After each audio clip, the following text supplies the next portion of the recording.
Bonjour madame. Alors, vous présentez à la presse. Présentez-vous. Je suis Daniel Luka, président de la communauté congolaise au Gabon. Alors monsieur, que pensez-vous de cette situation que traverse le Congo et le Rwanda? Alors, comme vous l'avez suivi, il s'agit bien de l'agression. L'agression injuste, l'agression imposée dont notre pays, la République démocratique du Congo, est victime. Victime à cause de ses richesses, victime à cause de la grâce que Dieu a accordée sur notre sol. Et voilà pourquoi il y a des milliers, donc, comme vous l'avez suivi, près de 12 millions de nos frères ont perdu leur vie dans cette guerre. Et je pense que tout cela, c'est sous l'œil de la communauté internationale.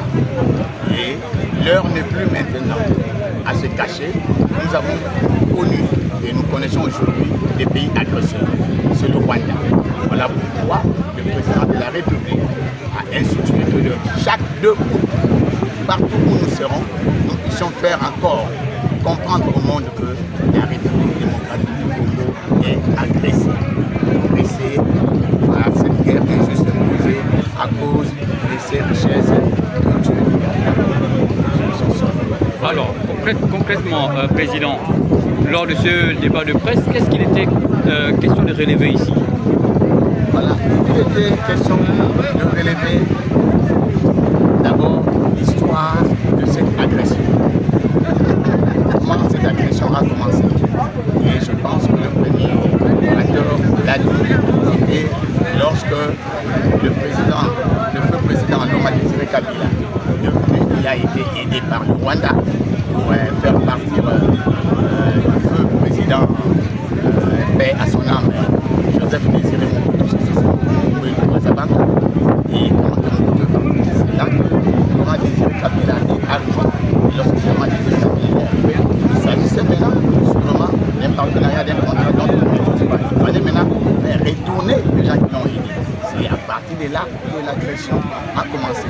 Trouvant sûrement les pays dans un état de grâce, richesse sur notre sol, et ils ont voulu retourner et ils ont commencé à perpétrer tout ce massacre que vous voyez, plus de 12 millions de locaux. Peut-être un mot à l'endroit des Congolais qui vont avoir ces informations sur la toile.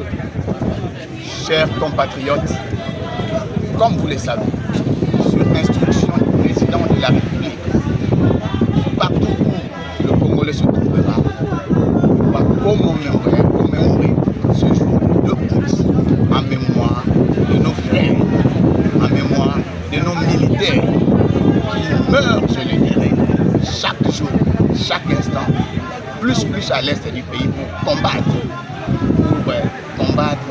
notre territoire. Et c'est pour cela, partout où le Congolais se trouve, nous devons de faire le coup, de faire comprendre au monde que le 2 août est une journée consacrée à la commémoration du génocide de nos frères qui sont en train de verser le sang, à qui on a tué, on a massacré. Et ce jour ne va pas rester inoubliable et inaperçu. Nous devons faire le bruit pour que les gens sachent, la communauté sache, même si nous sous l'œil coupable de la communauté, mais nous devons toujours continuer. Et plus tard, il y aura une décision que le gouvernement pourra encore décréter pour mettre fin à ça. Merci, Merci, Président.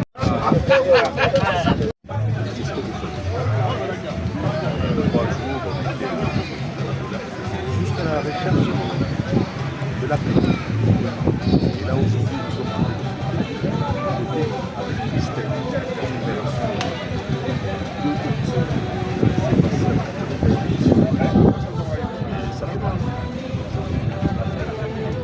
Excellence, vous pouvez revenir sur l'objectif même de cette conférence-là? Aujourd'hui, nous sommes en deuil, nous sommes réunis pour parler de notre deuil, vous expliquer pourquoi le deuil, pour vous dire comment ça a été, comment ça a commencé, parce que c'est une guerre qui est humanité, c'est pas tout. Et le peuple rwandais, je ne crois pas qu'il veut la guerre, c'est l'homme politique qui veut la guerre.